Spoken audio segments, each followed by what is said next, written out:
Dynamic Success the Junior College. Enter to win. Masters in MPC and BPC. अस्सलाम वालेकुम नाज़रीन, आए नज़र डालते हैं देश की राजधानी नई दिल्ली और उत्तर प्रदेश से कुछ खास खबरों पर।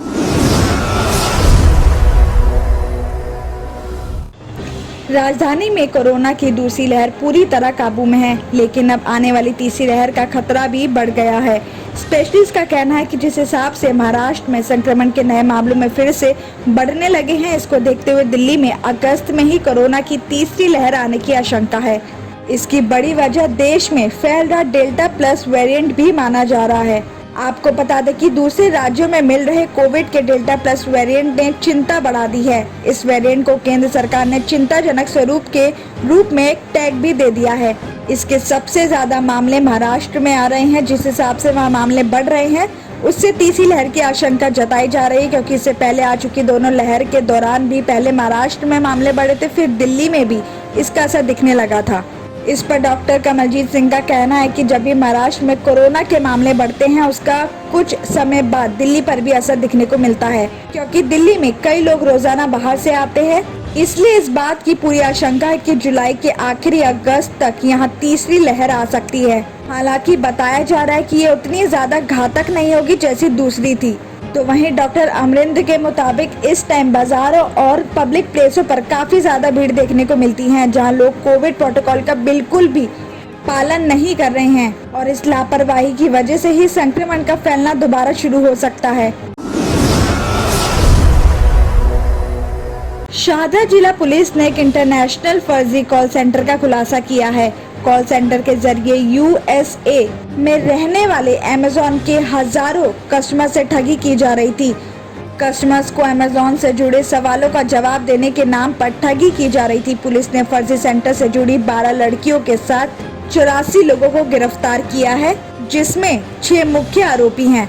पुलिस ने यहां से 64 लाख से ज्यादा रुपए, 93 लैपटॉप, 4 कंप्यूटर और 2 एसयूवी गाड़ी बरामद की है। इस मामले में मुख्य 6 आरोपियों की पहचान सभी हरियाणा के रहने वाले मनु सिंह पवार, राकेश कुमार, सुरजीत, दीपक यादव, जगदीप और पंकज बताई जा रही है। पूछताछ में पता चला है कि मनु सिंह पवार पहले से ही एक हत्या के मामले में जेल में बंद है, और मनु के जेल में बंद होने की वजह से राकेश बाहर से कॉल सेंटर चलाने में मदद कर रहा था।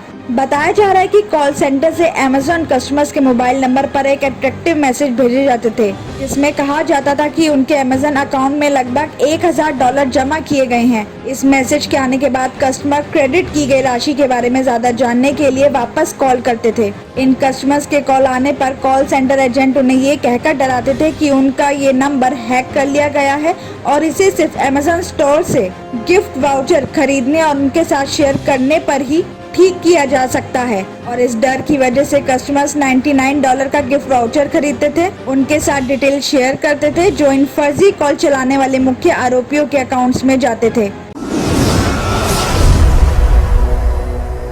अप्रैल और मई के महीने में जब कोरोना की दूसरी लहर अपनी चरम पर थी, तब राजधानी के साथ पूरे देश में ऑक्सीजन की मांग अचानक से बढ़ गई थी, और ऐसे में सुप्रीम कोर्ट ने ऑक्सीजन ऑडिट कमेटी का कैलकुलेशन किया था। इस कमेटी की रिपोर्ट शुक्रवार को सुर्खियों में आई, जिसमें ये कहा गया कि दिल्ली सरकार ने अपनी जरूरत के हिसाब से 4 गुना ज्यादा ऑक्सीजन की डिमांड की, और जिसके चलते 12 दूसरे राज्यों को ऑक्सीजन की किल्लत झेलनी पड़ी।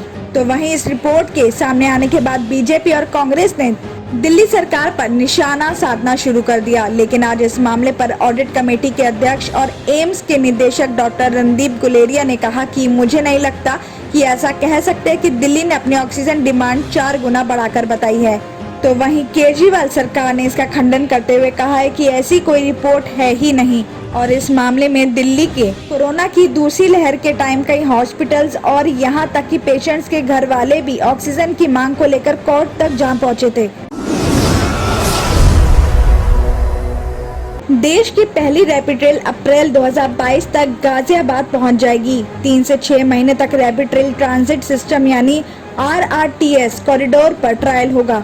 National capital region transport corporation ने अप्रैल 2023 से साहिबाबाद से दुहाई के बीच 17 किलोमीटर पर ट्रेन चलाने का लक्ष्य रखा है। बताया जा रहा है कि 2025 में पूरे रूट सरायकाले खान से मेरठ तक रैपिड रेल चलनी है।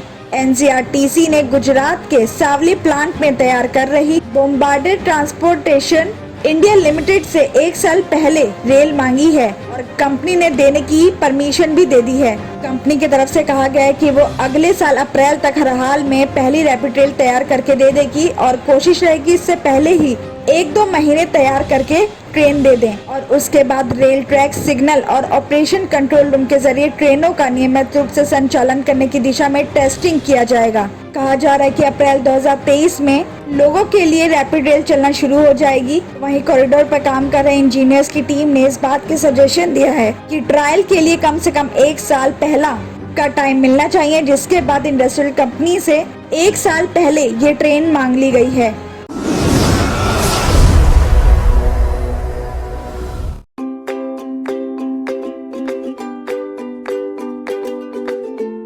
Every child's success story starts here, like a multifaceted diamond. Every student who steps into Success School shines with brilliance, sculptured by teachers polished to perfection. If opportunity does not knock, I will build a door. To us, success comes in cans, not in can'ts. Success is falling 9 times, getting up 10. Some people dream of success, others put their heart and soul into working for it.